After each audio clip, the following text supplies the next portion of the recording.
Part full emotional ತೊಗೊಂಡೋಗಿದ್ದಾರೆ. Second part full comedy version ಇದೆ. Entertainment full family ಸಮೇತ ಬಂದೆಲ್ಲ ನೋಡಬೇಕು ಅಂತ ಎಲ್ಲಾನು ಕೇಳ್ಕೊತೀವಿ. ಒಂದು ಕನ್ನಡ ಸಿನಿಮಾ ಎಲ್ಲರೂ ಗೆಲ್ಲಿಸಬೇಕು. ಬಟ್ ಇದು ಮಾತ್ರ ಈಗ ಬಂದು ರೀಸೆಂಟ್ ಮೂವೀಸಲ್ಲಿ ಎಮೋಷನಲ್ ಒಂದು ಪ್ರಾಣಿಗೆ ಒಂದು ಮನುಷ್ಯನಿಗೆ ಏನು ಎಮೋಷನ್ಸ್ ಇರುತ್ತೆ ಅನ್ನೋದನ್ನು ಕ್ಲಿಯರ್ ಕಟ್ಟಾಗಿ ರಘು ಹಾಸನ್ ಸರ್ ಅವರು ತೋರಿಸಿದ್ದಾರೆ. ದಯವಿಟ್ಟು ಎಲ್ಲರೂ ಬಂದು ಸಿನಿಮಾ ನೋಡಿ ಕನ್ನಡ ಸಿನಿಮಾಗಳನ್ನ ಗೆಲ್ಲಿಸಬೇಕು. ಬಟ್ ಈಗಿನ ಸಿಚುವೇಷನ್ಸಲ್ಲಿ ಪೆಟ್ಸ್ನ ಹೆಂಗೆ ಇದು ಮಾಡ್ತಾರೆ ಅನ್ನೋದು ಈ ಸಿನಿಮಾ ನೋಡಿ ಎಲ್ಲರೂ ಇದು ಮಾಡ್ಕೊಬೇಕು ಎಮೋಷನಲ್ ಅಂತ ಕೇಳ್ಕೊತಿದ್ದಾರೆ. ಸಾರಿ ಸರ್, ಖಂಡಿತವಾಗ್ಲೂ ಬರಬೇಕು ಅಂತ ಕೇಳ್ಕೊತಿದ್ದೀವಿ ಸರ್. ರಘು ಹಾಸನ್ ಸರ್ ಇನ್ನೊಂದು ಹೇಳ್ತಿದ್ವಿ, ಸೊ ಪಾರ್ಟ್ 3 ಯಾವಾಗ ಬರ್ತಂತ ನಾವು ಎಲ್ಲರೂ ವೆಯ್ಟ್ ಮಾಡ್ತಿರ್ತೀವಿ. ದಯವಿಟ್ಟು ಪಾರ್ಟ್ 3 ಮಾಡಿ ಸರ್ ಬೇಗ.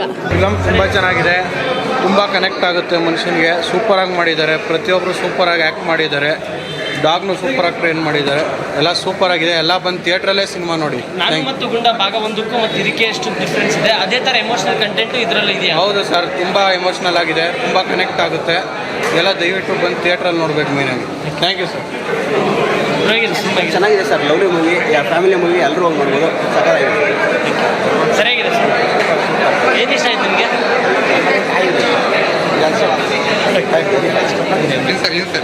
ಸರಿಯಾಗಿದೆ. ಪೆಟ್ರೋಲ್ಸ್ಗೆಲ್ಲ ಬಂದು ಒಂದೇ ಬಂದು ನೋಡಬೇಕು ಮೂವಿ.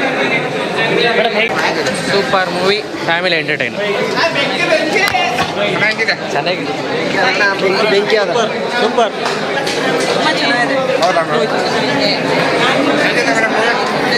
ಭಾಳ ಚೆನ್ನಾಗಿದೆ ಫಿಲಮ್ಮು, ನೋಡ್ಬೋದು. ಮೇಡಮ್, ಇದು ಗುಂಡನ ಜೊತೆ ನಾನು ಫೋಟೋನು ತೆಗೆಸ್ಕೊಂಡಿದ್ದೀನಿ. ಗುಂಡ ತುಂಬ ಚೆನ್ನಾಗಿ ಮಾಡಿದ್ದಾನೆ. ಫಿಲಮ್ ಅಂತೂ ತುಂಬ ಚೆನ್ನಾಗಿದೆ, ಮಕ್ಕಳು ತುಂಬ ಇಷ್ಟಪಡ್ತಾರೆ. ಚೆನ್ನಾಗಿದೆ ಅಪ್ಪ, ತುಂಬ ಚೆನ್ನಾಗಿದೆ ಅನಿಸ್ತು. ಅಂತ ಕೋ ಆಕ್ಟರ್, ಆಮೇಲೆ ನಾಯಿ ತುಂಬ ಚೆನ್ನಾಗಿ ಮಾಡಿದೆ. ಎಲ್ಲ ಚೆನ್ನಾಗಿ ಬಂದಿದೆ ಸರ್. ಚಿನ್ನು ಚೆನ್ನಾಗಿ ಬಂದಿದೆ ಸರ್. ಗುಂಡ ಚೆನ್ನಾಗಿ ಬಂದಿದೆ. ನಾನು ಮತ್ತು ಗುಂಡ ಭಾಗ 2 ಸರ್, ಭಾಗ 2 ತುಂಬ ಅದ್ಭುತವಾಗಿದೆ ಸರ್. ಅದು ಯಾವ ಥರ ಪಿಕ್ಚರೈಸೇಷನ್ ಮಾಡಿದ್ದಾರೆ ಅಂದರೆ ಅದನ್ನು ಹೇಳ್ಕೊಳ್ಳೋಕ್ಕೆ ಅಸಾಧ್ಯ. ಸೊ ಸಂಬಂಧಗಳ ಮಧ್ಯೆ, ಪ್ರಾಣಿಗಳ ಮಧ್ಯೆ, ನಮ್ಮ ಮಧ್ಯೆ, ನಮ್ಮ ಜೀವನ ಯಾವ ಥರ ಇರುತ್ತೆ, ನಮ್ಮ ಮಾನವೀಯ ಮೌಲ್ಯ ಹೇಗಿರುತ್ತೆ, ನಾವು ಪ್ರತಿಯೊಬ್ಬರಿಗೆ ಯಾವ ಥರ ರೆಸ್ಪೆಕ್ಟ್ ಕೊಡಬೇಕು, ಸೊ ಅದನ್ನು ಎತ್ತಿ ತೋರಿಸುತ್ತೆ ಮೂವಿಲಿ ಪ್ರತಿಯೊಂದು ಕೂಡ. ಸೊ ನಮ್ಮ ಈ ಸಂಬಂಧದಲ್ಲಿ ನಾವು ಈ ಕಮರ್ಷಿಯಲ್ ಆಸ್ಪೆಕ್ಟ್ಸ್ಗಳನ್ನ ಬಿಟ್ಟರೆ, ಸೊ ನಾವು ಯಾವ ಥರ ಮೌಲ್ಯ ಇಟ್ಕೊಂಡು ಬದುಕಬೇಕು ಅನ್ನೋದನ್ನು, ನಾವು ಪ್ರಾಣಿಗಳನ್ನ ನೋಡ್ಕೊಂಡು ಯಾವ ಥರ ನಾವು ಬದುಕಬೇಕು ಅನ್ನೋದನ್ನ ನಾವು ನೋಡ್ಕೊಂಡು ತಿಳ್ಕೊಬೋದು. ದಯವಿಟ್ಟು ಕನ್ನಡ ಚಿತ್ರನ ಬೆಳೆಸಿ ನೋಡಿ. ತುಂಬ ಕಷ್ಟಪಟ್ಟು ತುಂಬ ಚೆನ್ನಾಗಿ ಮಾಡಿದ್ದಾರೆ ಮೂವಿನ. ಸೊ ಯಾವುದು ಕೂಡ ಯಾವುದೇ ರೀತಿ ನೆಗೆಟಿವ್ ಕಮೆಂಟ್ ಇಲ್ಲದೆ ಸೊ ಬೆಳೆಸಿ ನೋಡಿ, ಪ್ರೋತ್ಸಾಹಿಸಿ. ನಿಮ್ಗೆ ಅಟ್ಲೀಸ್ಟ್ ಒಂದು ಸತಿನಾದರೂ ಬಂದು ನೋಡಿ. ನಿಮಗೆ ನಾನು ಇದು 2ನೇ ಸತಿ ನೋಡ್ತಾ ಇರೋದು. ಪ್ರೀಮಿಯರ್ ಶೋನು ಕೂಡ ನೋಡಿದೆ, 2 ಸತಿನೂ ಕೂಡ ಹತ್ತಿದ್ದೀನಿ. ಸೊ ದಯವಿಟ್ಟು ನೋಡಿ, ತುಂಬ ಚೆನ್ನಾಗಿದೆ.